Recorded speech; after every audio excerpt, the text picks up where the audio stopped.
જય ભારત હું રાઠોડ પંકજ અમે 6th સેમમાં અભ્યાસ કરીએ છીએ, જેમાં અમારો ફાઇનલ યરમાં પ્રોજેક્ટ બનાવવાનો હોય છે. જેમાં અમારો પ્રોજેક્ટ છે riding the future, converting conventional cycle into E cycle. જેમાં અમે જે સાદી સાયકલ હોય છે તેને અલગ અલગ પાર્ટ્સ લગાડીને ઈ સાયકલમાં કન્વર્ટ કરીએ છીએ. તો અમારો જે પ્રોજેક્ટ છે તે ફાઇનલ યરમાં પૂર્ણ થયો તે પછી અમે સાયકલ બનાવી છે. તો આજે તમને સાયકલ બતાવીશ, જેમાં અલગ અલગ પાર્ટ્સ છે. આ મોટર, તો મોટરમાં એનો રેટેડ એમ્પિયર કરંટ 13.7 છે અને આઉટપુટ પાવર 250 વોટ છે. જેનું અમે વેલ્ડિંગના દુકાને જઈને આ ફ્રેમ લગાવીને જાતે પોઝિશન સેટ કરી અને બેસાડી છે. જેમાં આપણે ધ્યાન રાખવાનું હોય કે આ જે એનું ફાયર વ્હીલ છે એકદમ સ્ટ્રેટ હોવું જોઈએ, જેથી અલગ અલગ પ્રોબ્લેમ ના આવે, જેવા કે ચેન ઉતરી જવાય, એ બધું અલગ અલગ પ્રોબ્લેમ ના આવી શકે.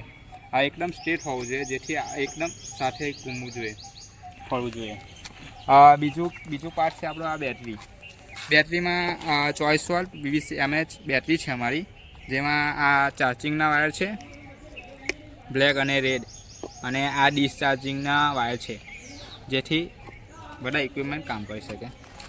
અને આ કંટ્રોલર છે. કંટ્રોલરમાં અલગ અલગ બધા વાયર હોય છે. આ જે થ્રોટલનો વાયર છે, આ થ્રોટલનો વાયર છે, ઇન્ડિકેટરનો વાયર છે અને પાવર કીનો વાયર છે. બધા અલગ અલગ વાયર હોય છે. જ્યારે અમે પાવર કી ઓન કરવામાં આવે છે ત્યારે ધીરે ધીરે થ્રોટલ મારવાથી છે ને એમાં ટાયર ફરશે અને એમાં સ્પીડમાં ડિક્રીઝ થશે. આ તમે જોઈ શકો છો, આટલી ટોપ સ્પીડ પર ચાલે છે. નો લોડ હોય ત્યારે આટલી સ્પીડ પર ચાલે છે. પછી આ બ્રેક છે, ધીરે ધીરે બ્રેકમાંથી ઓફ થાય છે. હવે જ્યારે પછી આયરો છે ઇન્ડિકેટરમાં આપણે બેટરીની લાઈફ સાયકલ કેટલા ટકા ચાર્જ છે તે જોઈ શકીએ છીએ અહીંયા. ને રાત્રિના સમય પર છે ને આયરો નીચે ઓન કરે છે, અહીંયા લાઇટ થાય છે, એટલે રાત્રિના સમય પેલું પ્રકાશ આગળ રહે, કોઈ એક્સિડન્ટ ના થાય તે માટે.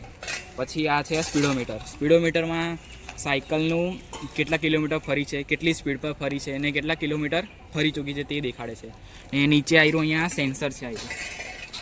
આ સેન્સરની મદદથી છે ને સ્પીડોમીટરમાં અહીંયા કિલોમીટર ને એ બધું દેખાડી શકે છે. અને હવે જ્યારે સપ્લાય ઓન બંધ કરવામાં આવે છે ત્યારે પેન્ડલથી બી સાયકલ ચાલી શકે છે. તમને ડેમોન્સ્ટ્રેશનમાં આપણે કરીને દેખાડીશું.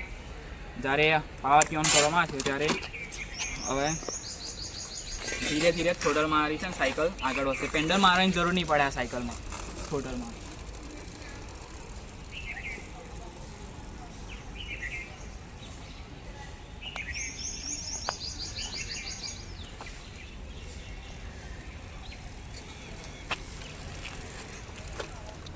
જ્યારે તમારો પગ દુખી જાય ત્યારે તમે સ્ટેન્ડ પર મૂકીને બી આઈના ચલાવી શકો છો આ રીતના.